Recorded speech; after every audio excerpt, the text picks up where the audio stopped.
नमस्कार दोस्तों। इस क्लास में हम बात करेंगे न्यूट्रिशन इन बैक्टीरिया या जीवाणुओं में पोषण के बारे में। एग्जाम के पर्पज से ये बहुत ही महत्वपूर्ण टॉपिक है। इस पूरी क्लास को आप बहुत ध्यान से समझेंगे और जब भी आप ये क्लास ले रहे हो उसी समय इसको दोबारा भी देखेंगे। कुछ ऐसे टर्म्स है बेवजह मैंने इन चीजों को उलझाने का नहीं, उनको कनेक्ट करने का प्रयास किया है। कौन सी चीज आपको याद रखनी है, कौन सी चीज केवल आपको समझने के लिए जरूरी है, इन्हीं क्लियरिटी के साथ शुरू करते हैं एक बेहतरीन क्लास जो एग्जाम के पर्पज से काफी महत्वपूर्ण है। आइए, टॉपिक है न्यूट्रिशन इन बैक्टीरिया, जीवाणुओं में पोषण। क्लियर है बात? इसमें जो टर्म्स है, जो शब्दावली है, उसको आपको बहुत अच्छे से समझना है। मुझे पता है आपको पहले से ही इन टर्म्स के बारे में आइडिया है, लेकिन फिर भी एक क्लियरिटी देने का प्रयास किया गया है ताकि एग्जाम का जो क्वेश्चन है वो आप बिना किसी कंफ्यूजन के सॉल्व कर सके। देखिए, न्यूट्रिशन इन बैक्टीरिया सिंपल है। ऑटोट्रोप स्वयंपोषी, हेट्रोट्रोप विषमपोषी। जो अपना भोजन स्वयं बनाते हैं ऑटोट्रोप, जो दूसरों से लेते हैं हेट्रोट्रोप। ऑटोट्रोप भी दो टाइप के हैं। फोटो ऑटोट्रोप प्रकाश स्वयंपोषी, कीमो ऑटोट्रोप रसायन स्वयंपोषी। फोटो ऑटोट्रोप फिर से सिंपल है, प्रकाश के द्वारा अपना खाना खुद बनाए। कीमो ऑटोट्रोप या रसायन स्वयंपोषी रासायनिक पदार्थों के द्वारा अपना खाना खुद बनाए, उसे कीमो ऑटोट्रोप कहा जाएगा। फोटो ऑटोट्रोप या प्रकाश स्वयंपोषी के लिए एक और टर्म है जो आपको याद रखना चाहिए, और वो है फोटोलिथो ऑटोट्रोफ। बेवजह परेशान नहीं हो इस टर्म को देखकर। फोटोलिथो ऑटोट्रोफ की क्लियरिटी और मिलेगी आपको। और कीमो ऑटोट्रोफ को कहते हैं कीमोलिथो ऑटोट्रोफ। कहने का मतलब, ऑटोट्रोप में फोटो ऑटोट्रोप या कीमो ऑटोट्रोप के बीच में एक टर्म और लग जाता है लिथो। इससे कोई ज्यादा प्रभाव नहीं पड़ता। क्यों नहीं पड़ता वो भी देखेंगे।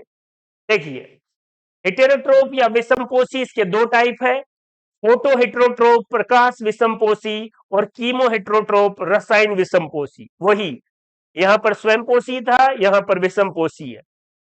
फोटो हेटेरोट्रोप को फोटो ऑर्गेनोट्रोप भी कहा जाता है, और कीमो हेटेरोट्रोप को कीमो ऑर्गेनोट्रोप भी कहा जाता है। क्लियर है? आपको ऑटोट्रोप और हेटेरोट्रोप बहुत अच्छे से पता है, लेकिन जब न्यूट्रिशन इन बैक्टीरिया आप पढ़ रहे हैं तो कुछ क्लियरिटी होनी चाहिए इस टर्म के बारे में। फोटो हेटेरोट्रोप दे दिया कोई नहीं, लेकिन फोटो ऑर्गेनोट्रोप दे दिया, फिर कीमो ऑर्गेनोट्रोप दे दिया ऑप्शन में, या कीमो लिथो ऑटोट्रोप या फोटो लिथो ऑटोट्रोप दे दिया। ये चार्ट आप देख ले। बैक्टीरिया में दो टाइप का न्यूट्रिशन है। ऑटोट्रोप होंगे या हेटेरोट्रोप होंगे, या तो स्वयंपोषी या विषमपोषी। जो स्वयंपोषी है उनमें फोटो ऑटोट्रोप और कीमो ऑटोट्रोप, और जो हेटेरोट्रोप या विषमपोषी है उनमें फोटो हेटेरोट्रोप या कीमो हेटेरोट्रोप, कास विषमपोषी, रसायन विषमपोषी। और इनके दूसरे नाम भी ये मैंने लिख दिए हैं, आप अच्छे से देख लीजिए। अभी तक आपके दिमाग में ये बात थी, जो अपना खाना खुद बनाए वो ऑटोट्रोप, और जो दूसरों से ली वो हेटेरोट्रोप। और अब तक तो यह भी था कि प्रकाश की उपस्थिति में फोटोसिंथेसिस करे वही ऑटोट्रोप। लेकिन यहां पर आपको एक क्लियरिटी होनी चाहिए। क्या? देखिए, कीमो ऑटोट्रोप भी है। क्लियर है? हम जनरली ऐसा सोचते हैं कि ऑटोट्रोप का मतलब जो सूर्य के प्रकाश की उपस्थिति में फोटोसिंथेसिस करे। नहीं, कीमो ऑटोट्रोप भी है। और आज से एक चीज और याद रख लें, अगर ऑटोट्रोप का इस्तेमाल हो रहा है कहीं पर भी, इसका मतलब है कि ये इनऑर्गेनिक कंपाउंड का इस्तेमाल कर रहे हैं। ये बहुत महत्वपूर्ण बात है, इस कॉन्सेप्ट को आप ध्यान में रखें। ऑटोट्रोप, चाहे फोटो ऑटोट्रोप हो, चाहे कीमो ऑटोट्रोप हो, वो इनऑर्गेनिक या अकार्बनिक पदार्थों का ही इस्तेमाल करेंगे। और जो हेटेरोट्रोफ है, विषमपोषी है, ये किसका इस्तेमाल करेंगे? ऑर्गेनिक कंपाउंड का इस्तेमाल करेंगे, कार्बनिक पदार्थों का इस्तेमाल करेंगे। अब तक आपके दिमाग में कुछ भी चल रहा हो, आज के बाद ऑटोट्रोप और हेटेरोट्रोप शब्द में ये एक और कॉन्सेप्ट जोड़ लें कि अगर ऑटोट्रोप है तो इनऑर्गेनिक या कार्बनिक पदार्थ, और हेटेरोट्रोप है तो कार्बनिक पदार्थों का इस्तेमाल होगा। इसीलिए तो देखिए, ऑर्गेनिक कंपाउंड है इसलिए फोटो ऑर्गेनोट्रोप, ऑर्गेनिक कंपाउंड है इसलिए कीमो ऑर्गेनोट्रोप। तो फोटो ऑर्गेनोट्रोप का मतलब है कि प्रकाश की उपस्थिति में भोजन बन रहा है, लेकिन ऑर्गेनिक कंपाउंड के द्वारा। तो जैसे ही ऑर्गेनिक कंपाउंड आ गया तो वो अपने आप हेटेरोट्रोप हो गया, और अगर इनऑर्गेनिक कंपाउंड की उपस्थिति में हो रहा है तो वो ऑटोट्रोप। तो अपना खाना खुद बनाते हैं, वो स्वयं पोषी कहलाते हैं। ये परिभाषा याद रखने का जमाना गया। जो फोटोसिंथेसिस करते हैं वो ऑटोट्रोप होते हैं, हाँ, लेकिन इसको कि ऑटोट्रोप वही होंगे जो फोटोसिंथेसिस करेंगे, नहीं, कीमो ऑटोट्रोप भी होते हैं। याद रखना है, ऑटोट्रोप के लिए इनऑर्गेनिक सब्सटेंस, हेटेरोट्रोप के लिए ऑर्गेनिक सब्सटेंस। यह द कॉन्सेप्ट का एक बेहतरीन कॉन्सेप्ट है जो एग्जाम में क्वेश्चंस को सॉल्व करने के लिए बहुत आपकी मदद करेगा। ये टर्म्स और याद रखना है। और ऑटोट्रोप के लिए एक टर्म है लिथोट्रोप, इसका इस्तेमाल हो जाए तो इससे कोई फर्क नहीं पड़ेगा, और क्या फर्क नहीं पड़ेगा ये भी हम आगे देखेंगे। लिथोट्रोप, photo litho autotroph, chemo litho autotroph. एक चीज और याद रख लो, अगर किसी न्यूट्रिशन के मेथड में लिथो शब्द आ गया, इसका मतलब फिर वो 101% इससे संबंधित है, स्वयं पोषी से। Litho related to autotroph. Clear है? इस स्लाइड को आप देख लीजिए, और जो कॉन्सेप्ट मैं आपको समझाना चाह रहा हूं उसको भी देख लीजिए। आइए आगे चलते हैं। ये जो कीमो हेटेरोट्रोप मैं बता रहा था आपको, देखिए, पहले न्यूट्रिशन बैक्टीरिया, ऑटोट्रोप, हेटेरोट्रोप। ऑटोट्रोप के दो टाइप, फोटो और कीमो। हेटेरोट्रोप के भी दो टाइप, फोटो हेटेरोट्रोप और कीमो हेटेरोट्रोप। इस कीमो हेटेरोट्रोप के भी और भी टाइप है जो यहां नहीं आ सकते थे, इसलिए मैंने अगली स्लाइड में लिखे हैं। देखिए, कीमो हेटेरोट्रोप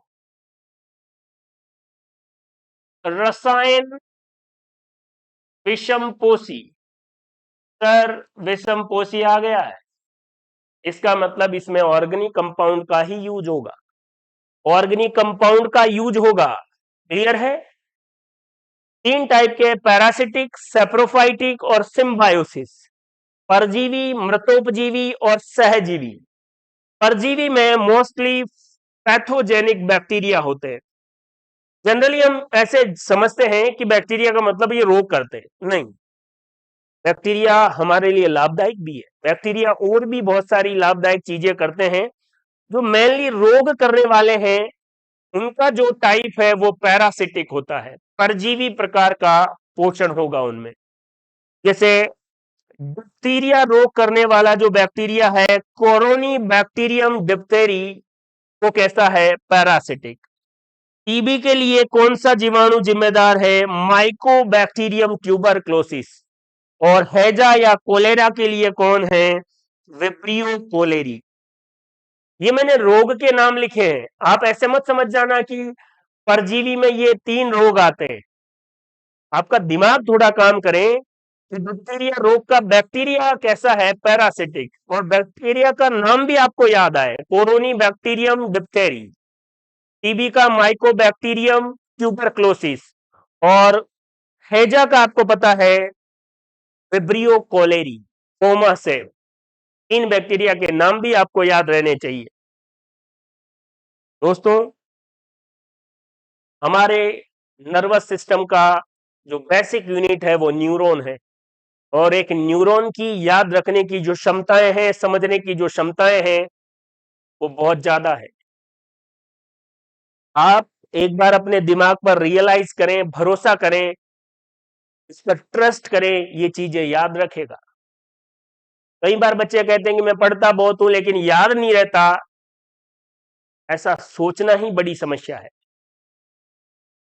इस क्लास को हम देख रहे हैं, आपको किसी भी चीज को रटना नहीं है, एक भी क्लास को रटना नहीं है। आने वाली यूनिट जब आप पढ़ेंगे, आपको ये बात रियलाइज हो जाएगी। अभी तो हम शुरुआत कर रहे हैं, टैक्सोनॉमी पढ़ रहे हैं, जिस यूनिट को लोग बाग ऐसे समझते हैं कि अरे बिल्कुल बेकार है, इसमें केवल रट्टा मारना है, समझने वाली कोई यूनिट नहीं है। बहुत सारे लोग तो पढ़ाते तक नहीं है, सीधे आपको सीट्स या नोट्स दे देंगे कि आपको याद कर लेना, इसमें क्या ही समझोगे। देखते चलो। बायोलॉजी को ये दैच जी कॉन्सेप्ट एग्जाम ओरिएंटेड, सिंपल और सिस्टमेटिक नहीं बना दे, यहां पर पढ़ने के बाद आपको ये कभी नहीं लगेगा कि मैंने मेरा पैसा वेस्ट कर दिया है। बस आप चीजों को साथ साथ समझते चलें, याद करते चलें। डिप्थीरिया रोग है, टीबी रोग है, हैजा रोग है, इनको रोग करने वाले जो जीवाणु है वो परजीवी है, और परजीवी मोस्टली पैथोजेनिक बैक्टीरिया होंगे। सेफ्रोफाइट मृतोपजीवी, जो मृत और सड़े गले, डेड और डिके जो मटेरियल है, ऑर्गेनिक कंपाउंड तो कह सकते हैं, उनसे अपना भोजन लें, ऐसे बैक्टीरिया डिकम्पोजर कहलाते हैं। एक टर्म याद है आपको, इकोलॉजिकल डिटर्जेंट, पारिस्थितिकी अपमार्जक। इस इकोसिस्टम में कुछ ऐसे जीव होते हैं जो इसका शुद्धिकरण करते हैं, डिटर्जेंट का काम करते हैं, वो है बैक्टीरिया और फंजाई, क्योंकि ये डिकम्पोजर है। और बैक्टीरिया कौन से हैं जिनमें न्यूट्रिशन का मेथड सेप्रोफाइटिक है? डिकम्पोजर बैक्टीरिया, अपघटक बैक्टीरिया। ये बैक्टीरिया रिसाइकलिंग ऑफ न्यूट्रिएंट्स करते हैं, डिकम्पोज करके चीजों को मिट्टी में मिलाते हैं, और मिट्टी से फिर से प्लांट उस एक साइकिल के रूप में न्यूट्रिएंट्स फिर घूमते रहेंगे, चलते रहेंगे। इकोसिस्टम में न्यूट्रिएंट्स के साइकिल को मेंटेन करने के लिए डिकम्पोजर बैक्टीरिया या अपघटक बैक्टीरिया का बहुत बड़ा रोल है, जो न्यूट्रिशन में सेप्रोफाइटिक या अपघटक प्रकार के या मृतोपजीवी प्रकार के होंगे। तो सेप्रोफाइटिक मृतोपजीवी, इसका एग्जाम्पल है डिकम्पोजर। और decomposer bacteria dead and decay को मिट्टी में मिला देते हैं, तो फिर क्या है, रिसाइकलिंग ऑफ न्यूट्रिएंट्स में बहुत बड़ा योगदान है। इकोसिस्टम में पोषण चक्र में सबसे बड़ा योगदान, सभी बैक्टीरिया का अपना अपना योगदान है, लेकिन महत्वपूर्ण है डिकम्पोजर का, और इन्हें इकोलॉजिकल डिटर्जेंट भी कहा जाता है। देखिए, इकोलॉजिकल डिटर्जेंट, पारिस्थितिकी अपमार्जक, बैक्टीरिया और फंजाई को कहते हैं। उसमें कौन से बैक्टीरिया को? डिकम्पोजर बैक्टीरिया को, जिनका मेथड कौन सा है? सेप्रोफाइटिक। सिम्बायोसिस या सहजीवी, सिम्बायोसिस का मतलब ही यही है, दो जीव साथ साथ रहे और दोनों को फायदा हो, यही सिम्बायोटिक रिलेशनशिप है। और इस दुनिया का प्रत्येक रिलेशनशिप सिम्बायोटिक रिलेशनशिप है, सहजीवी ही संबंध है, और कोई संबंध है ही नहीं। इसका एग्जाम्पल है राइजोबियम लेग्यूमिनोसेरम। राइजोबियम बैक्टीरिया लेग्यूमिनेसी पादपों में पाया जाता है, तो नाइट्रोजन स्थिरीकरण या इंटू फिक्सेशन करता है। एस्चेरिचिया कोलाई, ई कोलाई, जो हमारी इंटेस्टाइन में पाया जाता है, जो हमारे लिए लाभदायक है। ये दोनों बैक्टीरिया सिम्बायोसिस या सहजीवी संबंध के उदाहरण है। क्लियर है बात? राइजोबियम बैक्टीरिया लेग्यूमिनेसी पादपों की जड़ों की गांठ में पाया जाता है। इसके बारे में हम और अच्छे से बात करेंगे, लेकिन रसायन विषमपोषी बैक्टीरिया के तीन टाइप, पैरासिटिक, सेफ्रोफाइटिक और सिम्बायोसिस, देख लीजिए आप।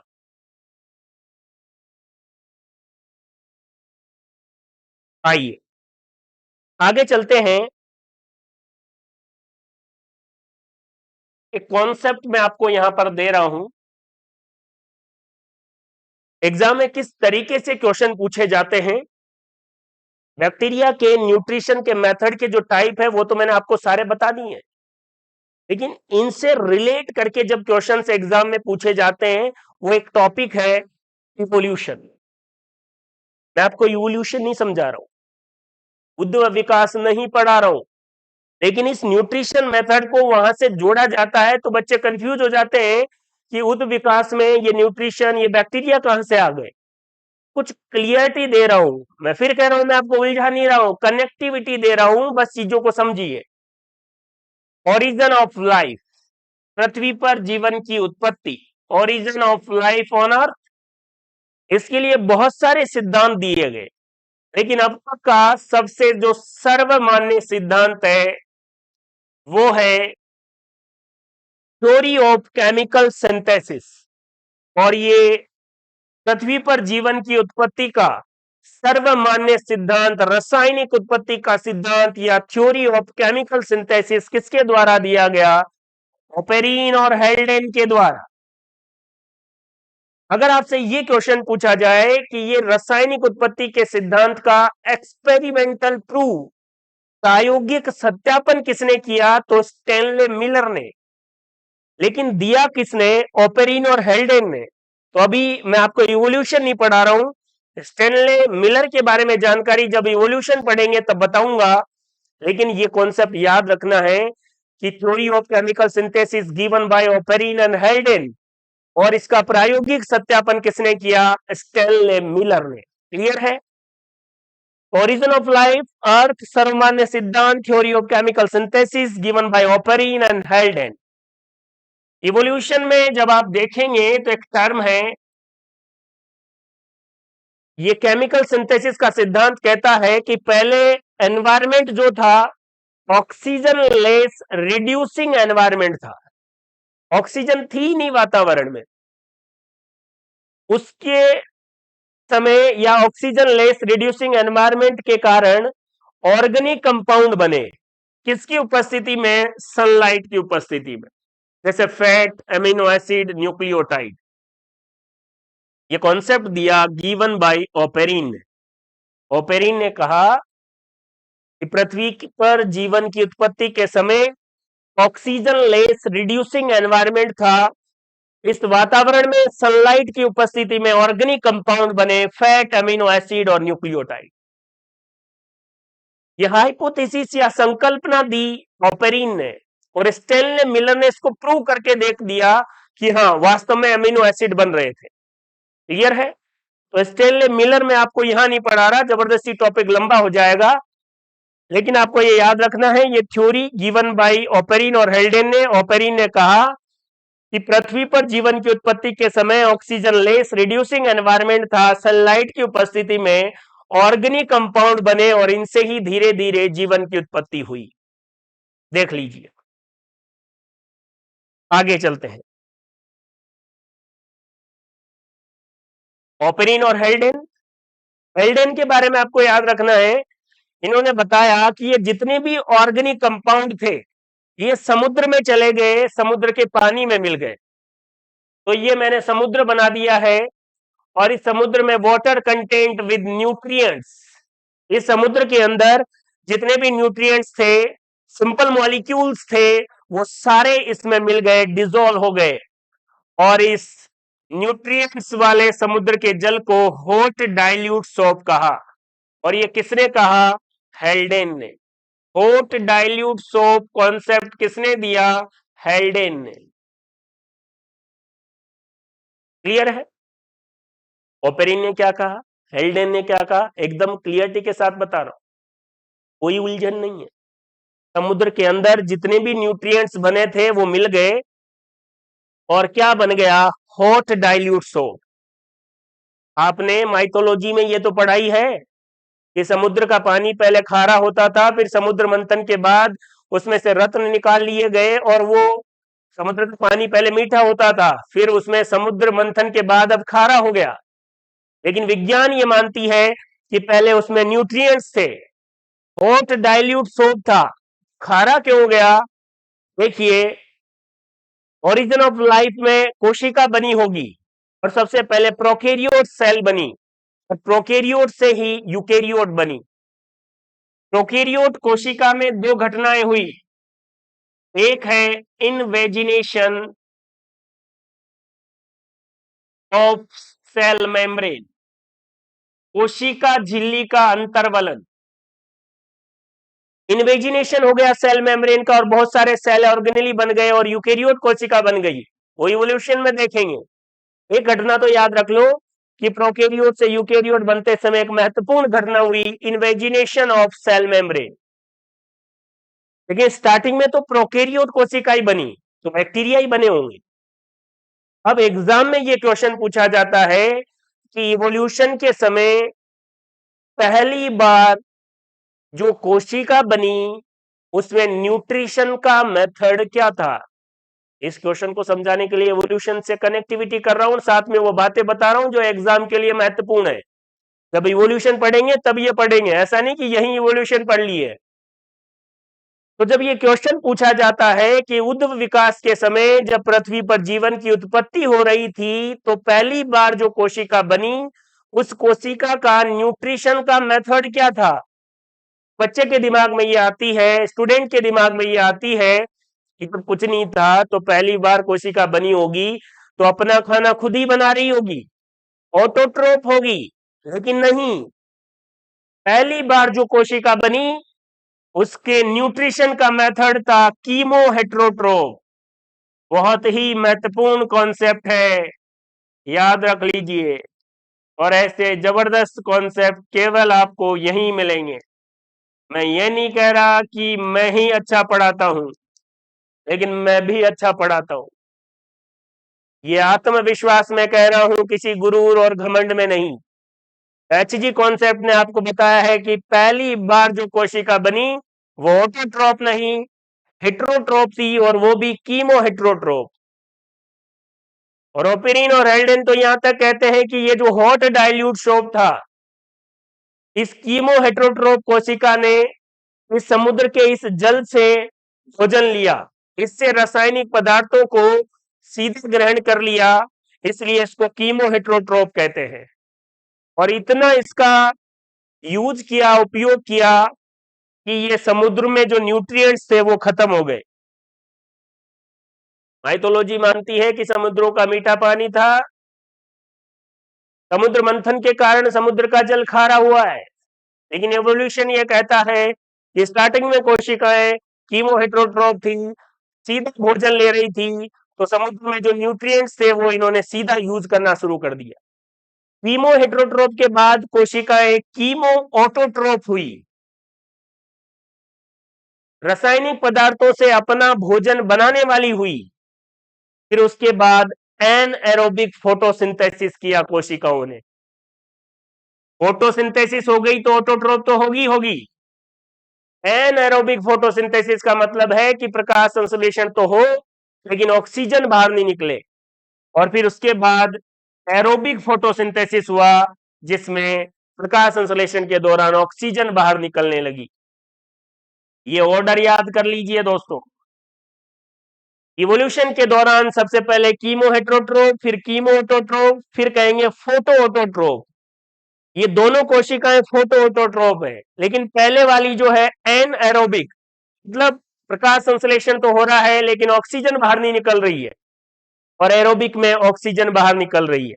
यहां पर एक चीज याद रख लीजिए, जब एन एरोबिक फोटोसिंथेसिस होता है तो इलेक्ट्रॉन डोनर या हाइड्रोजन डोनर के रूप में H2S होता है। अगर इस H2S की जगह हाइड्रोजन डोनर के रूप में जल का इस्तेमाल होने लगे तो फिर कौन बाहर निकलेगी, ऑक्सीजन बाहर निकलेगी। और क्या हो जाएगा, एरोबिक फोटोसिंथेसिस। इवोल्यूशन के दौरान कोशिकाओं के न्यूट्रिशन का मेथड आप बहुत अच्छे से याद रख लेंगे, लेकिन यह महत्वपूर्ण है कि सबसे पहले जो कोशिका थी वो कीमो हेट्रोट्रोप थी, उसके बाद कीमो ऑटोट्रोप, फिर एन एरोबिक फोटोसिंथेसिस वाली है कीमो ऑटोट्रोप, फिर उसके बाद फोटो ऑटोट्रोप। और फोटो ऑटोट्रोप में भी पहले एनारोबिक फिर एरोबिक। और जैसे ही एरोबिक फोटोसिंथेसिस हुआ वातावरण में किसका निर्माण हो गया, ऑक्सीजन का निर्माण हो गया। और पहले वातावरण कैसा था, ये देखिए ओपेरिन ने लिखा है ऑक्सीजन लेस। लेकिन जैसे ही कोशिका ने एरोबिक फोटोसिंथेसिस किया, ऑक्सीजन आ गई, इसी को ही क्या कहा जाएगा? ऑक्सीजन रिवॉल्यूशन कहा जाएगा। ऑक्सीजन रिवॉल्यूशन, ऑक्सीजन रिवॉल्यूशन कहा जाएगा। एनएरोबिक फोटोसिंथेसिस में हाइड्रोजन डोनर H2S है और एरोबिक में कौन है? जल है। क्लियर है? देख लीजिए। तो इवोल्यूशन यहां इसलिए पढ़ाया है कि पहली बार जीवन की उत्पत्ति जब हुई, कोशिका कीमो हेट्रोट्रोप थी। रिवोल्यूशन के धीरे धीरे आगे कीमो ऑटोट्रोप हुई, फिर फोटो ऑटोट्रोप हुई, और फोटो ऑटोट्रोप में भी पहले एन एरोबिक फोटोसिंथेसिस हुआ, उसके बाद एरोबिक। और एन एरोबिक के समय हाइड्रोजन डोनर या इलेक्ट्रॉन डोनर कौन है? H2S। और एरोबिक में कौन है? जल। और जब जल का इस्तेमाल हुआ तो ऑक्सीजन बनना शुरू हो गई, इसी को ही क्या कहेंगे? Oxygen revolution. देख लीजिए। क्लियरिटी से आप चीजों को समझते चलिए, कोई कंफ्यूजन नहीं है, कोई उलझन नहीं है। देखिए, bacterial nutrition, name related to nutrition. Option में न्यूट्रिशन का जो मेथड है उसका नाम आता है, उसको एक सिस्टमेटिक तरीके से समझने का प्रयास करते हैं। फिर कह रहा हूं, इसको समझना है, उलझना नहीं है इनमें। HG कॉन्सेप्ट एक बेहतरीन कॉन्सेप्ट आपको बता रहा है। किसी भी न्यूट्रिशन के मेथड में बैक्टीरिया के लिए 3 नाम होंगे: first name, middle name, last name. पहला जो नाम है वो एनर्जी सोर्स के बारे में बताएगा कि ऊर्जा कहां से मिल रही है। दूसरा इलेक्ट्रॉन के सोर्स के बारे में बताएगा, और तीसरा कार्बन के सोर्स में बताएगा। First name, middle name, last name. First किसके बारे में? एनर्जी के बारे में। मिडल इलेक्ट्रॉन, और लास्ट कार्बन के बारे में। एनर्जी के सोर्स के बारे में स्टार्टिंग में, फिर इलेक्ट्रॉन का सोर्स मिडल नेम है, और कार्बन का सोर्स लास्ट नेम है। देखिए, एनर्जी सोर्स दो हो सकते हैं। अगर एनर्जी सोर्स लाइट है तो फोटोट्रोप, और केमिकल्स है ऑर्गेनिक और इनऑर्गेनिक कोई सा भी हो, लेकिन केमिकल है तो कीमोट्रोप। हम ऑटो और हेट्रो नहीं बोल रहे। ऑटोट्रोप शब्द का मतलब है कि एनर्जी का सोर्स लाइट है। कीमोट्रोप शब्द का मतलब है कि एनर्जी का सोर्स चाहे ऑर्गेनिक कंपाउंड है चाहे इनऑर्गेनिक कंपाउंड है, लेकिन है केमिकल कंपाउंड। इलेक्ट्रॉन सोर्स दो टर्म है। अगर इलेक्ट्रॉन का सोर्स इनऑर्गेनिक मॉलिक्यूल है तो लिथोट्रोप, और ऑर्गेनिक मॉलिक्यूल है तो ऑर्गेनोट्रोप। याद आ रहा कुछ? मैंने कहा था ऑटोट्रोप में इनऑर्गेनिक मॉलिक्यूल ही होगा, और मैंने ये भी कहा था कि ऑटोट्रोप के लिए लिथो शब्द इस्तेमाल हो सकता है। वो इसीलिए कि ऑटोट्रोप में इनऑर्गेनिक मॉलिक्यूल ही होंगे, तो इलेक्ट्रॉन का सोर्स इनऑर्गेनिक मॉलिक्यूल होगा, इसलिए उसको लिथोट्रोप भी कह सकते हैं। लेकिन हेट्रोट्रोप में तो ऑर्गेनिक मॉलिक्यूल होंगे, तो वहां पर क्या बोला जाएगा? ऑर्गेनोट्रोप। कहने का मतलब ऑटोट्रोप हमेशा के लिए लिथोट्रोप ही कहा जाएगा, और हेट्रोट्रोप को क्या बोलेंगे? ऑर्गेनोट्रोप। एक तरीके से सिनोनिम्स है। ऑटोट्रोप का पर्यायवाची है लिथोट्रोप, और हेट्रोट्रोप का पर्यायवाची है ऑर्गेनोट्रोप। क्लियर है? कार्बन के सोर्स में अगर CO2 है तो ऑटोट्रोप, और अदर ऑर्गेनिज्म से ले रहा है तो हेट्रोट्रोप। क्लियर है? CO2 और किसी इलेक्ट्रॉन डोनर के द्वारा अपना खाना बना रहा है तो ऑटोट्रोप, और अदर ऑर्गेनिज्म से ले रहा है तो हेट्रोट्रोप। ये क्या है? कार्बन सोर्स के आधार पर। इस स्लाइड को देख लीजिए, रट्टा मत मारिए, समझो बस, अपने आप चीजें याद हो जाएंगी। पूरा वीडियो पढ़ने के बाद आज ही दोबारा पढ़ो और समझ में आएगा। क्लियर है? देखिए आप इसको। आइए आगे चलते हैं। ऑटोट्रोप, स्वयंपोषी। मैंने बताया इसमें इनऑर्गेनिक सब्सटेंस का ही यूज होगा, बात खत्म। और इसके लिए लिथोट्रोप शब्द इस्तेमाल होगा, क्योंकि इसमें इनऑर्गेनिक सब्सटेंस होंगे तो इलेक्ट्रॉनिक जो डोनर है या इलेक्ट्रॉन जो डोनर है वो इनऑर्गेनिक सब्सटेंस ही होगा। इसलिए ऑटोट्रोप के लिए किस शब्द का यूज होगा? लिथोट्रोप का। हेट्रोट्रोप या विषमपोषी, इसमें ऑर्गेनिक सब्सटेंस का ही यूज होगा, इसलिए इसके लिए कौन से शब्द का इस्तेमाल होगा? ऑर्गेनोट्रोप। इस नाम में कई बार उलझ जाते हैं, ऑप्शन ऐसा आ जाता है कि सर अब क्या करें। यहां पढ़ने के बाद ऑप्शन कितना ही घूम जाए बाहर जा ही नहीं सकता, क्योंकि हमारा टारगेट है यहां पढ़ने के बाद बच्चे को ये नहीं लगना चाहिए कि फिर भी क्वेश्चन घूम के आ गया। पहले ही इतना घूम जाएंगे, लेकिन सिंप्लिसिटी के साथ, उलझन के साथ नहीं। ये अलग बात नहीं है। मैं कह रहा हूं ऑटोट्रोप का मतलब है जिसमें इनऑर्गेनिक सब्सटेंस का यूज हो, और अगर इनऑर्गेनिक सब्सटेंस या अकार्बनिक पदार्थ होंगे उनके लिए लिथो शब्द, और कार्बनिक हो रहे हैं तो ऑर्गेनोट्रोप। तो हेट्रोट्रोप को ऑर्गेनोट्रोप भी बोल दें और ऑटोट्रोप को लिथोट्रोप भी बोल दें, बात खत्म, यही तो है। देख लीजिए आप इसे। आगे चलते हैं, आगे देखिए।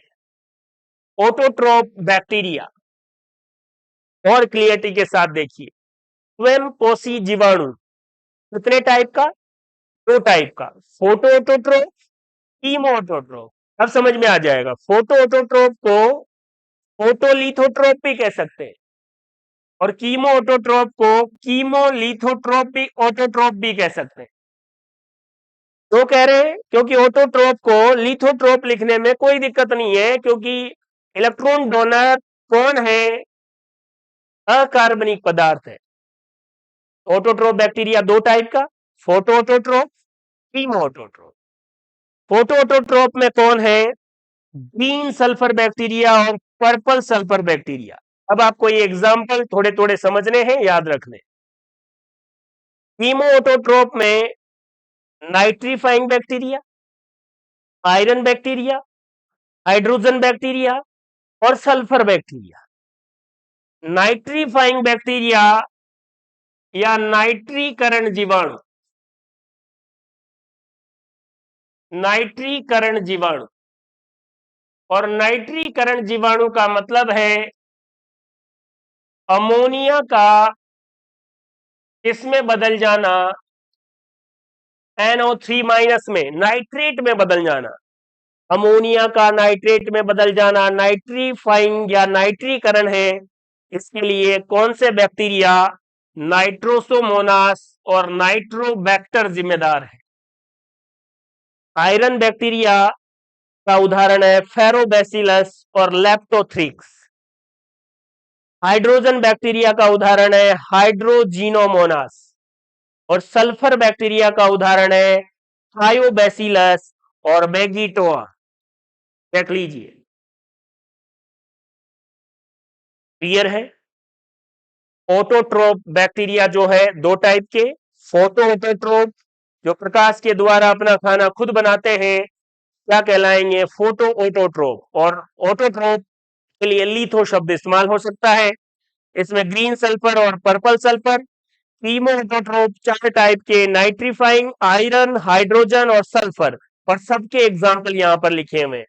नाइट्रीकरण का मतलब है अमोनिया का नाइट्रेट में बदल जाना। NO3 का मतलब है नाइट्रेट।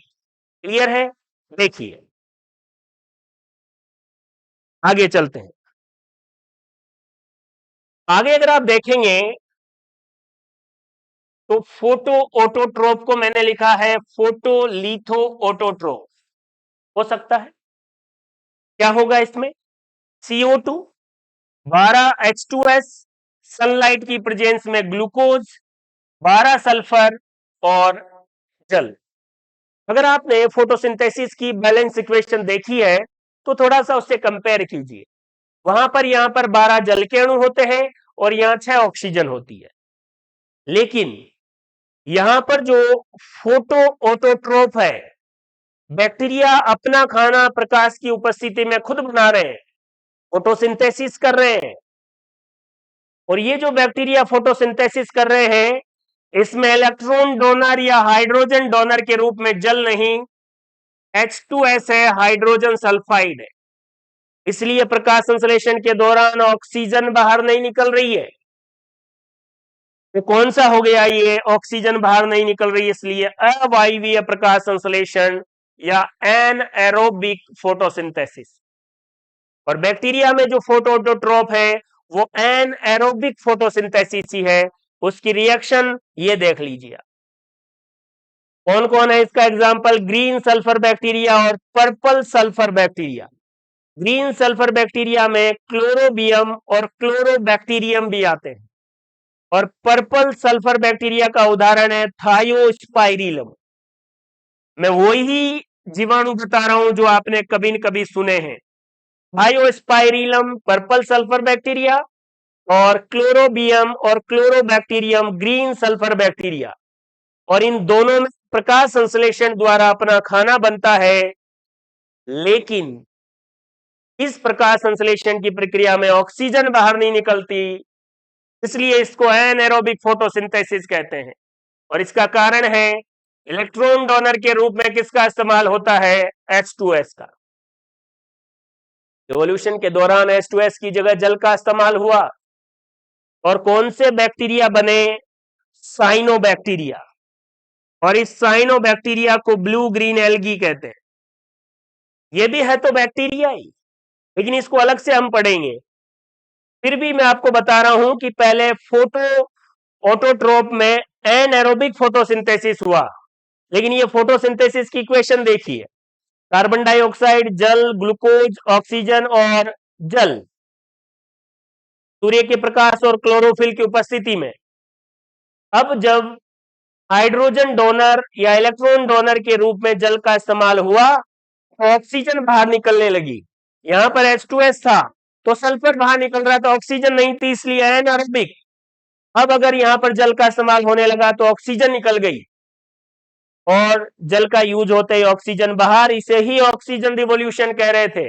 और ऐसा फोटोसिंथेसिस किस बैक्टीरिया में पाया जाता है, साइनोबैक्टीरिया या ब्लू ग्रीन एल्गी, जिसको यहां नहीं पढ़कर हम अलग से किंगडम मोनेरा में ही आपको पता है बैक्टीरिया, फिर ब्लू ग्रीन एल्गी, फिर माइकोप्लाज्मा, तो अलग से भी देखेंगे।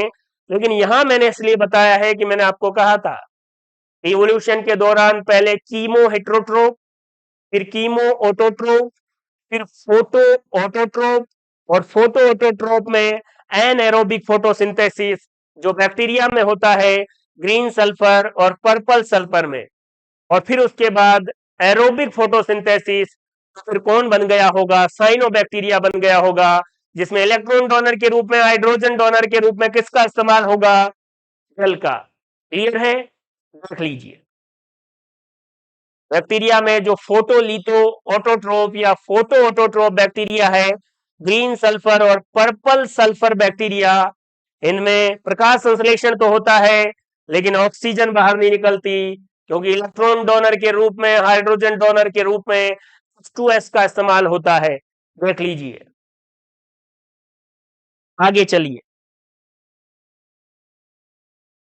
आगे देखिए, कीमो ऑटोट्रोफ, जिसको कहेंगे कीमोलिथो ऑटोट्रोफ। लिथो कह सकते हैं क्योंकि इलेक्ट्रॉन डोनर के रूप में इनऑर्गेनिक सब्सटेंस या कार्बनिक पदार्थों का यूज होगा। इसमें कौन कौन थे, नाइट्रीफाइंग बैक्टीरिया थे, आयरन बैक्टीरिया थे, हाइड्रोजन बैक्टीरिया थे और सल्फर बैक्टीरिया थे। तो सबसे पहले हम बात करते हैं नाइट्रीफाइंग बैक्टीरिया, जिसमें नाइट्रीकरण या नाइट्रिफिकेशन का क्या मतलब है, अमोनिया का नाइट्रेट में बदल जाना। और अमोनिया नाइट्रेट में दो स्टेप में बदलता है। पहले स्टेप में अमोनिया नाइट्राइट में बदलेगा और दूसरे स्टेप में नाइट्राइट किस में बदल जाएगा, नाइट्राइट किस में बदल जाएगा, नाइट्रेट में। क्लियर है, देखिए नाइट्रीफाइंग बैक्टीरिया अमोनिया को नाइट्रेट में बदलेंगे, और नाइट्रीकरण का मतलब ही यही है, नाइट्रिफिकेशन का मतलब है अमोनिया नाइट्रेट में बदल जाए। और ये दो स्टेप में कंप्लीट होगा, पहले अमोनिया नाइट्राइट में बदलेगा और फिर नाइट्राइट नाइट्रेट में बदलेगा। अमोनिया को नाइट्राइट में बदलने के लिए याद रखें NO2 माइनस को बोला जाता है नाइट्राइट और NO3 माइनस को बोला जाएगा नाइट्रेट। अमोनिया को नाइट्राइट में दो बैक्टीरिया बदलते हैं, नाइट्रोसोमोनास और नाइट्रोकोकस। दोनों का नाम याद रखना है, कोई भी एक पूछा जा सकता है। नाइट्रोसोमोनास भी अमोनिया को नाइट्राइट में, नाइट्रोकोकस भी अमोनिया को नाइट्राइट में बदलेगा। यहीं से क्वेश्चन पूछा जाता है, इतने भी पेपर उठा के देख लें, अगर बैक्टीरिया के न्यूट्रिशन या पोषण से संबंधित एक पेज पढ़ने को मेरे को बोला जाए तो मैं ये पढ़ूंगा। तो सर बाकी क्यों, हमें क्यों पढ़ा रहे? समझना पड़ेगा चीजों को। आप पढ़ते पढ़ते जब रिवीजन करेंगे तब ही उसको कंपाइल कर पाएंगे। बिना पढ़े आप सोचे कि मैं, तो फिर तो आपको ये नाइट्रोसोकोकस, नाइट्रोमोनास ये भी समझ में नहीं आएगा। नाइट्रोसोमोनास और नाइट्रोकोकस दोनों क्या कर सकते हैं? अमोनिया को नाइट्राइट में, और नाइट्राइट को नाइट्रेट में कौन बदलेगा? नाइट्रोबैक्टर। अब ये आपको याद रखना है। एक और है इसमें, नाइट्रोसिस्टिस। क्लियर है? यही फेमस क्वेश्चन है। नाइट्रोकोकस, नाइट्रोसोमोनास, अमोनिया को नाइट्राइट में, नाइट्रोबैक्टर, नाइट्रोसिस्टिस, नाइट्राइट को नाइट्रेट में। ये नाइट्राइट है और ये नाइट्रेट है। अब कैसे याद होगा आप देख लीजिए। क्लियर है? इसको मैं एक ऐसे साइकिल बना देता हूं। एक और दैचजी कॉन्सेप्ट देखिए, और ये आपको यही मिलेगा। ये साइकिल अगर आप याद रख लेते हैं तो भी काम हो जाएगा।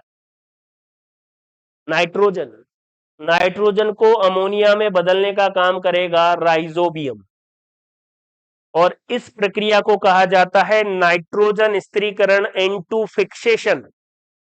नाइट्रोजन को अमोनिया में बदलना है, N2 फिक्सेशन, नाइट्रोजन स्थिरीकरण। फिर अमोनिया का नाइट्राइट में बदलना कौन से जीवाणु करेंगे? नाइट्रोसोमोनास या नाइट्रोकोकस। फिर नाइट्राइट को नाइट्रेट में कौन बदलेंगे? नाइट्रोबैक्टर, या इसमें एक और लिख सकते हैं आप, नाइट्रोसिस्टिस।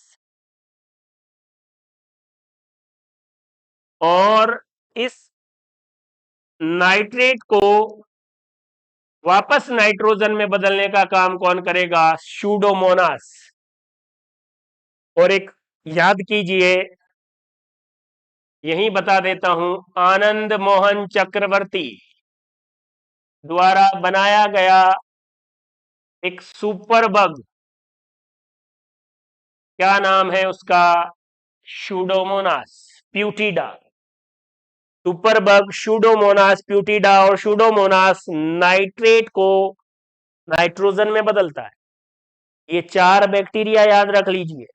ये साइकिल यूं है, नाइट्रोजन अमोनिया में राइजोबियम, अमोनिया NO2 माइनस में नाइट्रोसोमोनास और Nitrococcus, NO2 minus NO3 minus में नाइट्रोबैक्टर या नाइट्रोसिस्टिस, NO3 माइनस से वापस नाइट्रोजन स्यूडोमोनास।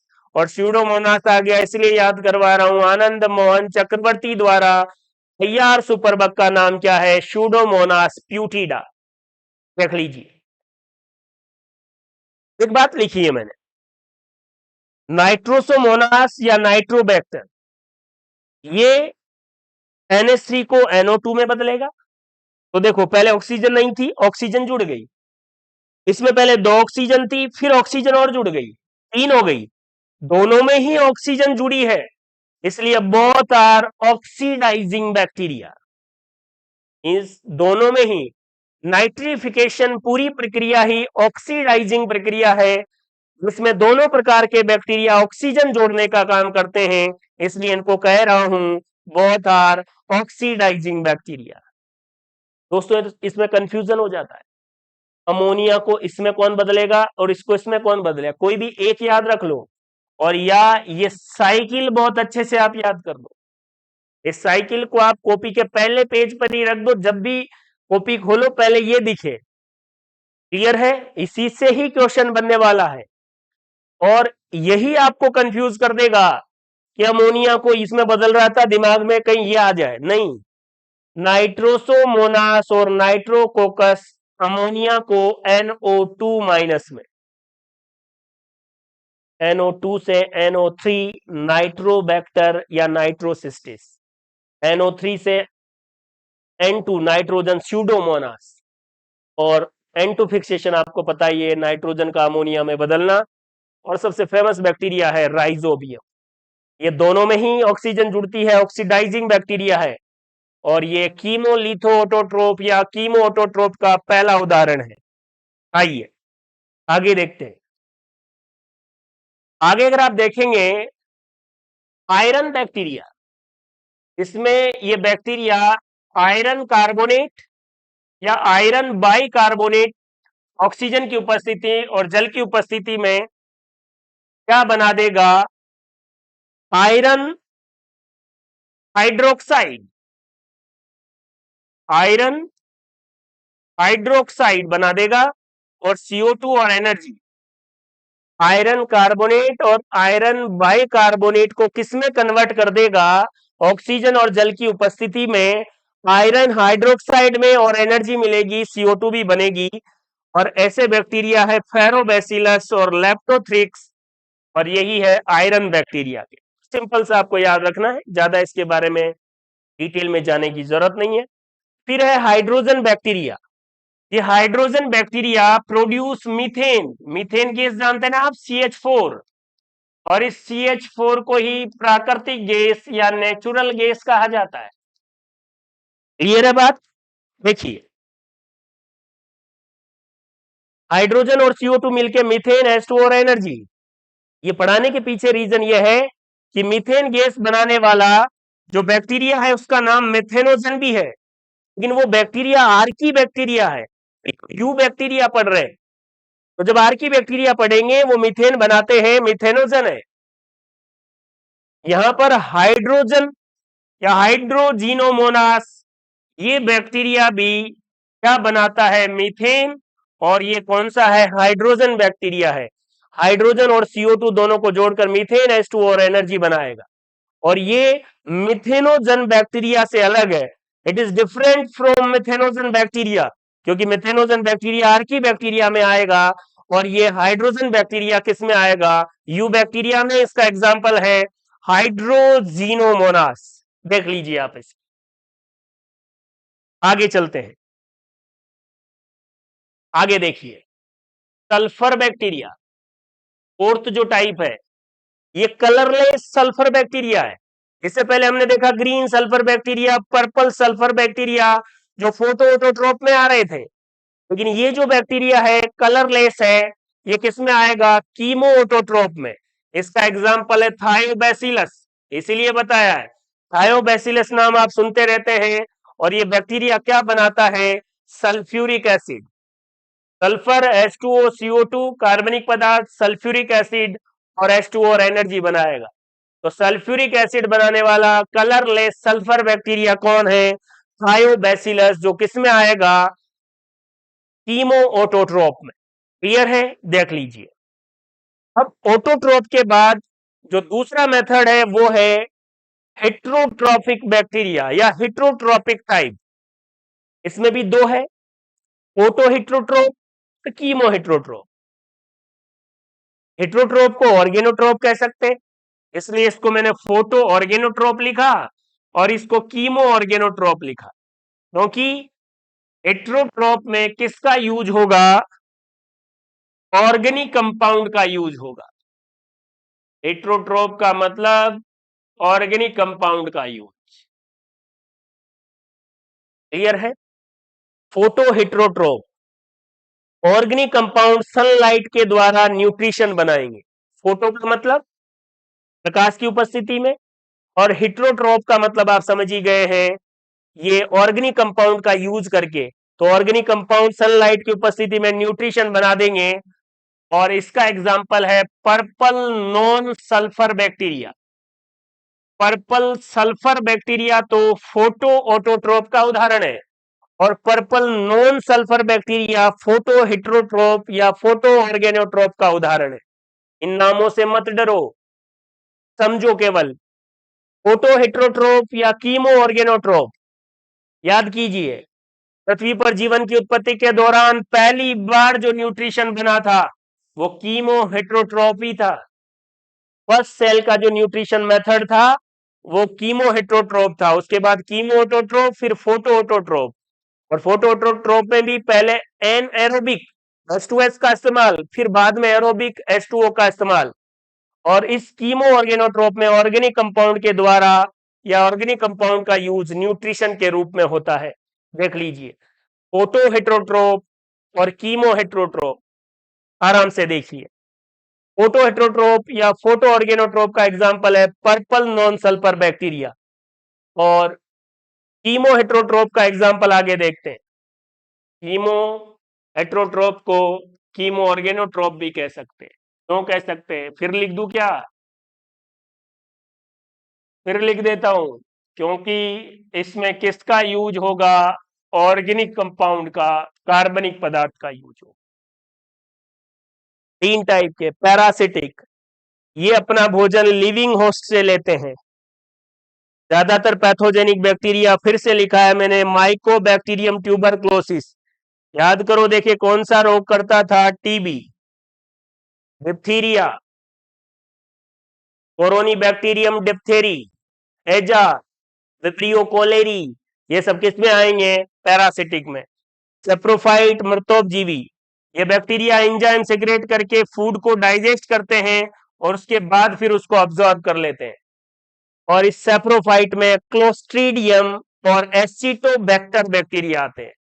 याद कीजिए, मैंने बताया था इसमें आने वाले मैक्सिमम बैक्टीरिया को डिकम्पोजर कहते हैं, और यही इकोलॉजिकल डिटर्जेंट है जो इकोसिस्टम में पोषण चक्र या न्यूट्रिएंट साइकिल में बहुत बड़ा योगदान करते हैं, क्योंकि सारे पोषक तत्वों को डिकम्पोज करके मिट्टी में मिला देते हैं। सिम्बायोटिक बैक्टीरिया में इकोलाई जो हमारी इंटेस्टाइन में पाया जाता है, विटामिन B12 या और भी ऐसे बेनिफिट्स या लाभदायक क्रियाएं ये करता है। और राइजोबियम आपको पता है लेग्युमिनेसी पादपों की जड़ों में पाया जाता है, और ये राइजोबियम और लेग्युमिनेसी पादपों की जड़ों के बीच में जो संबंध है वो सहजीवी संबंध है, सिम्बायोटिक रिलेशन। दो जीव साथ साथ रहे और दोनों को फायदा हो, यही सिम्बायोसिस है। दुनिया का प्रत्येक संबंध सिम्बायोटिक रिलेशनशिप में है। क्लियर है बात? देख लीजिए, आराम से देखिए। क्लोस्ट्रीडियम और एसिटोबैक्टर सेप्रोफाइटिक न्यूट्रिशन, सिम्बायोटिक में इकोलाई और राइजोबियम, दोनों फेमस है, याद रखने हैं आपको। आइए आगे देखते हैं। आगे अगर आप देखेंगे राइजोबियम जीवाणु, अब ये कुछ क्वेश्चन बेस्ड जानकारी है, मैं कुछ बातों पर फोकस कर रहा हूं, उन्हीं को याद रखना है। राइजोबियम जीवाणु रोड सेप बैक्टीरिया है, ये सड़ाकार बैक्टीरिया है, aerobe free living bacteria. Aerobic का मतलब है वायवीय श्वसन करेगा और फ्री लिविंग रहता है। कीमो हेट्रोट्रोप बैक्टीरिया है, अभी हम पढ़ रहे हैं, क्योंकि इसमें कौन सा संबंध पाया जाएगा? Symbiotic relationship. यह बैक्टीरिया कहां पाया जाएगा? लेग्युमिनेसी पादपों की जड़ों में। इस बैक्टीरिया में एक एंजाइम है नाइट्रोजिनेज एंजाइम, ये एंजाइम N2 फिक्सेशन करता है। इसलिए हम कहते हैं कि राइजोबियम बैक्टीरिया N2 फिक्सेशन करता है, क्योंकि इसमें एंजाइम होता है नाइट्रोजिनेज, और ये एंजाइम क्या करता है? N2 fixation.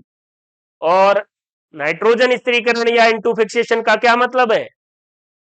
नाइट्रोजन का, नाइट्रोजन नाइट्रोजन के बीच आपको पता है ना ट्रिपल बॉन्ड होता है, नाइट्रोजन का अमोनिया में बदलना, और किसके द्वारा? राइजोबियम जीवाणु के द्वारा, जीव के द्वारा हो रहा है, इसलिए इसे बायोलॉजिकल N2 फिक्सेशन कहा जाएगा।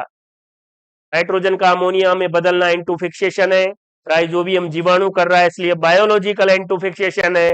और इस राइजोबियम जीवाणु में कौन सा एंजाइम पाया जाता है? नाइट्रोजिनेज एंजाइम, और ये नाइट्रोजिनेज एंजाइम ही नाइट्रोजन स्थिरीकरण करता है। क्लियर है? लेकिन इस नाइट्रोजनेज एंजाइम के नखरे हैं, कुछ कंडीशंस है कि भाई मैं ऐसे ही नाइट्रोजन स्थिरीकरण नहीं करूंगा, ऐसे ही वातावरण की नाइट्रोजन को अमोनिया में नहीं बदल दूंगा मैं, मुझे कुछ कंडीशन चाहिए, उसके बाद ही मैं N2 फिक्सेशन करूंगा। ठीक है, आप अपनी कंडीशन बताइए भाई साहब। इसकी कंडीशन है कि N2 फिक्सेशन करते समय नाइट्रोजनेज एंजाइम को ऑक्सीजन रहित या ऑक्सीजन लेस वातावरण चाहिए। इस नाइट्रोजनेज एंजाइम को ऑक्सीजन बिल्कुल पसंद नहीं है। अगर ऑक्सीजन मेरे को दिखी तो फिर मैं नाइट्रोजन फिक्सेशन नहीं करूंगा। ठीक है, इस ऑक्सीजन लेस एनवायरमेंट के लिए ही ये राइजोबियम जीवाणु कहां चला जाता है? लेग्यूमिनेशी पादपों की जड़ों में और उस जड़ की गांठ में। राइजोबियम के अंदर नाइट्रोजनेज एंजाइम है, राइजोबियम ने बोला कि तू N2 फिक्सेशन करेगा, नाइट्रोजनेज ने बोला कर तो लेंगे लेकिन ऑक्सीजन नहीं दिखनी चाहिए, चलो ठीक है ऐसी जगह चलते हैं जहां ऑक्सीजन नहीं होगी। तो राइजोबियम फिर कहां आ गया? लेग्यूमिनेशी पादप की जड़ की गांठ में।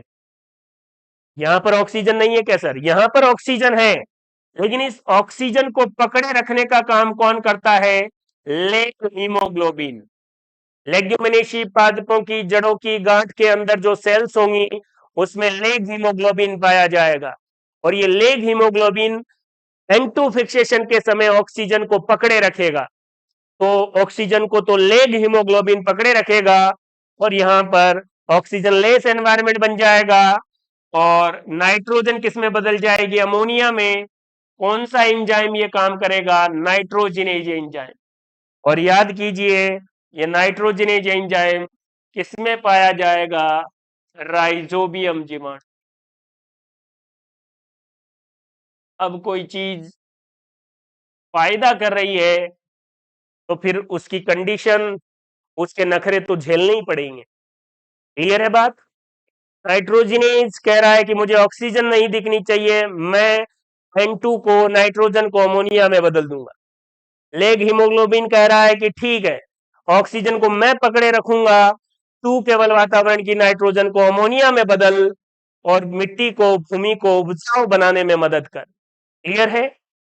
इसीलिए ये जो लेग्यूमिनेशी पादप है, फसल चक्र के दौरान चना, उड़द, मूंग इनको बदल बदल के बोने के बारे में कहा जाता है, ताकि N2 फिक्सेशन प्रॉपर तरीके से हो और मिट्टी की उपजाऊ क्षमता बनी रहे। राइजोबियम और लेग्यूमिनेसी प्लांट के बीच सिम्बायोटिक रिलेशनशिप पाई जाती है। देखिए, क्लियर है? इस बात से आपको उलझने की जरूरत नहीं है। आपने तो लिख दिया एरोब फ्री लिविंग बैक्टीरिया, ये कहां जाके रहने लगेगा? लेग्यूमिनेसी पादपों की जड़ की गांठ में। और क्यों रहने लगा है वहां पर? बेनिफिट है इसको, वहां पर इसके एंजाइम नाइट्रोजनेज को फेवरेबल या अनुकूलतम परिस्थितियां मिलती है। क्लियर है? देखिए, एक रिएक्शन आप अच्छे से देखिए। N2 फिक्सेशन पहली बात एक्टिव प्रोसेस है। कई बार सिंपल क्वेश्चन पूछ ले, नाइट्रोजन स्थिरीकरण निष्क्रिय प्रक्रिया है या सक्रिय प्रक्रिया है? बायोलॉजिकल प्रोसेस किसी में भी अगर एटीपी का यूज होता है तो एक्टिव है, और नहीं होता है तो पैसिव है, निष्क्रिय है। N2 फिक्सेशन सक्रिय प्रक्रिया है क्योंकि इसमें एटीपी का इस्तेमाल होता है। और ये रिएक्शन याद कर लीजिए, नाइट्रोजन 1 मोल दिख रहा है, 8 इलेक्ट्रॉन, 8H+, 16 एटीपी। कौन सा एंजाइम? नाइट्रोजनेज एंजाइम, जो कौन से जीवाणु में पाया जाएगा? राइजोबियम जीवाणु। राइजोबियम जीवाणु कहां पाया जाएगा? लेग्यूमिनेसी पादपों की जड़ों की गांठ के अंदर। दो तत्व चाहिए, मोलिब्डेनम और आयरन, उत्प्रेरक के रूप में 2 अमोनिया के मोल बनेंगे। तो देखो, 1 नाइट्रोजन का मोल और बने कितने? 2 अमोनिया के मोल। किसी भी रिएक्शन में आगे जो लिखा रहता है वही उसके मोलों की संख्या है। हाइड्रोजन 16 एटीपी 16 एडीपी में, और एक 16 ही फॉस्फेट बन जाएंगे। क्लियर है? देख लीजिए, इस रिएक्शन को अच्छे से देख लीजिए। 1 नाइट्रोजन या 1 मोल नाइट्रोजन से या इसके नाइट्रोजन स्थिरीकरण के लिए कितने एटीपी की जरूरत है? 16 एटीपी की। कौन से एंजाइम की जरूरत है? नाइट्रोजिनेज। कौन से जीवाणु में होता है ये? राइजोबियम में। और कौन से तत्व या एलिमेंट की जरूरत है? मोलिब्डेनम और आयरन। क्लियर है बात? 1 मोल नाइट्रोजन से 2 मोल क्या बनेंगे? अमोनिया बनेंगे। इसको भी फोकस करना है, देख लीजिए। आगे चलते हैं। अब एग्जाम में जो क्वेश्चन आए हुए हैं वो देखिए। इस पूरी क्लास से एग्जाम में क्या क्वेश्चन पूछे गए हैं? केवल 2 ही मैंने लिए हैं, बहुत सारे पूछे गए हैं, लेकिन इसकी उपयोगिता आपको पता लगेगी। और ये दोनों क्वेश्चन एग्जाम के हैं। लेटेस्ट है सहजीवी नाइट्रोजन स्थिरीकरण, सिम्बायोटिक एंड टू फिक्सेशन में 1 मोल नाइट्रोजन के स्तर करने के लिए कितने मोल एटीपी की आवश्यकता होगी? इसी रिएक्शन की बात कर रहा है। 1 मोल के लिए कितनी एटीपी? 16 एटीपी। इससे और भी क्वेश्चन बन सकते हैं जो हम टेस्ट सीरीज या इसी टॉपिक के क्वेश्चंस में बात कर लेंगे। एक और क्वेश्चन, इसको पढ़िए आप। क्या क्वेश्चन है? एक जीवाणु अन्य जीवों द्वारा संश्लेषित कार्बनिक अणुओं पर जीवित रहता है। इस पहली लाइन में साफ हो गया कि अन्य जीवों द्वारा, मतलब ऑटोट्रोप तो नहीं है। पहले ही आपको एक्सक्लूड कर देना चाहिए, ये दोनों ऑप्शन तो नहीं है। ये इन अणुओं पर कार्बन और ऊर्जा दोनों स्रोत के लिए निर्भर होता है।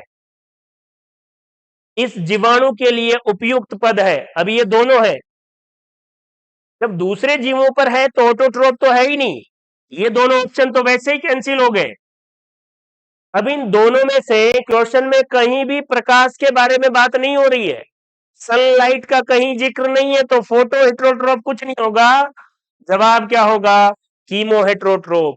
लेकिन जो समझने वाले बच्चे हैं वो इसको कर देंगे, लेकिन जो ऐसे रट्टा मारते हैं कि कीमो हेट्रोट्रोप क्या होगा, कीमो हेट्रोट्रोप क्या होगा, वो कभी नहीं कर पाएंगे। एक आसान सा क्वेश्चन, केवल ज्यादा लाइनें आ गई, इससे बच्चे को लगता है कि मैं तो कंफ्यूज हो गया। इस पूरी क्लास को जितनी भी बार देखेंगे उतना ही इसमें आपको बहुत अच्छे से चीजें समझ में आएंगी और चीजें धीरे धीरे आसान लगने लगेगी। ये क्लास आपकी कनेक्टिविटी को और बेहतरीन करने के लिए है, कंफ्यूज करने के लिए नहीं है। अगर फिर भी आपको ये पूरी क्लास देखने के बाद कंफ्यूजन होता है तो प्लीज इसे फिर से 2 बार देखिए, आपको मजा आएगा। पूरी क्लास को बेहतरीन तरीके से देखिए, सिस्टमेटिक नोट्स बनाइए, बार बार रिवाइज कीजिए और अपनी तैयारी को बेहतरीन कीजिए। थैंक यू, धन्यवाद।